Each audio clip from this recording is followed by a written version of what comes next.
ნეფორმალური გამოძიება მოძალადეების წინააღმდეგ ოცნების პროკურატურა ამ დრომდე არ უყენებს ბრალს საქალაქო სასამართლოს მანდატური სამსახურის უფროსსა და მის თანამშრომლებს. მათი მხრიდან ძალადობის შემთხვევების გამოძიება ჯერ კიდევ გასული წლის ოქტომბერში დაიწყო, თუმცა ამ დრომდე უშედეგოდ. ამ საქმეს 11 მსხვერპლი ჰყავს, მათგან 8 ქალია, თუმცა მათ დაზარალებული სტატუსი ამ დრომდე არ აქვთ. ძალადობაში უშუალოდ მონაწილეობდა მანდატური სამსახურის უფროსი დავით მატიაშვილიც, რომელიც ამ დრომდე ინარჩუნებს თანამდებობას. მარიამ ლეკიაშვილი აგრძელებს თემაზე საუბარს ფორმულას პირდაპირ ეთერში. დიახ, ლუკა, ამ დრომდე არ აქვს ბრალი წარდგენილი თბილისის საქალაქო სამსახურის მანდატურის თბილისის საქალაქო სასამართლოს მანდატური სამსახურის უფროს დავით მატიაშვილს, ასევე სხვა თანამშრომლებს უფლებამოსილების ძალადობით გადამეტების თაობაზე, ასევე დაზარალებული სტატუსი არ მიუნიჭებიათ იმ ადამიანებისთვის, რომლებზეც იძალადეს მანდატურებმა. საქმის გამოძიება გასული წლის ოქტომბრიდან არის დაწყებული და საქმეში დევს უამრავი ჩვენება, ასევე ვიდეო მტკიცებულებების რითიც დასტურდება, რომ მანდატურები მართლაც ძალადობდნენ ამ ადამიანებზე.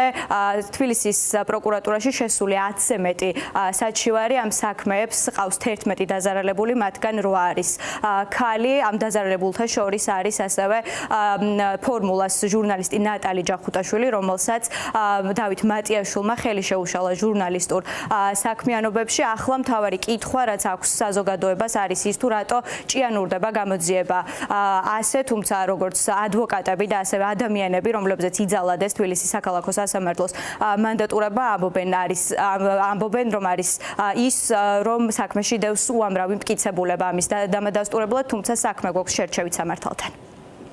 ფიქრობთ, რომ გამოძიების გაჭიანურების ერთადერთი მიზეზი არის შერჩევითი სამართალი, რადგან ამ საქმეზე თითქმის 1 წელია მიმდინარეობს გამოძიება და ძალიან ბევრი მტკიცებულებები არის შეგროვილი იმისათვის, რომ მსხვერპლებს ჰქონდეს დაზარალებული სტატუსი, ხოლო დამნაშავე პირებისთვის ბრალი იყოს წარდგენილი.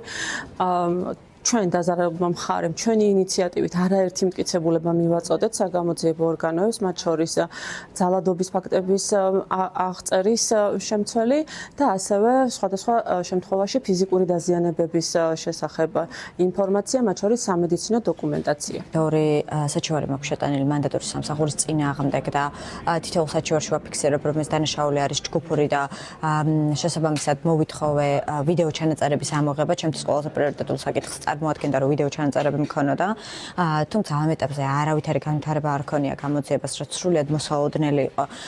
თუმცა დარწმუნებული ვარ, რომ თაროზე არ შემოიდება გარკვეული პერიოდის შემდეგ ეს кейსები, განსაკუთრებით იმ პერიოდში, როდესაც ღარიბაშვილი და ქართული ოცნების ლიდერებად წოდებული ადამიანები დააკავეს, მით უმეტეს ის დამქაშები, ვინც ყავს ახლა ბიძინეევანი, მათ შორის ამ ადამიანების სახითაც წარმოუდგენელია, რომ დაუსჯელად დარჩეს.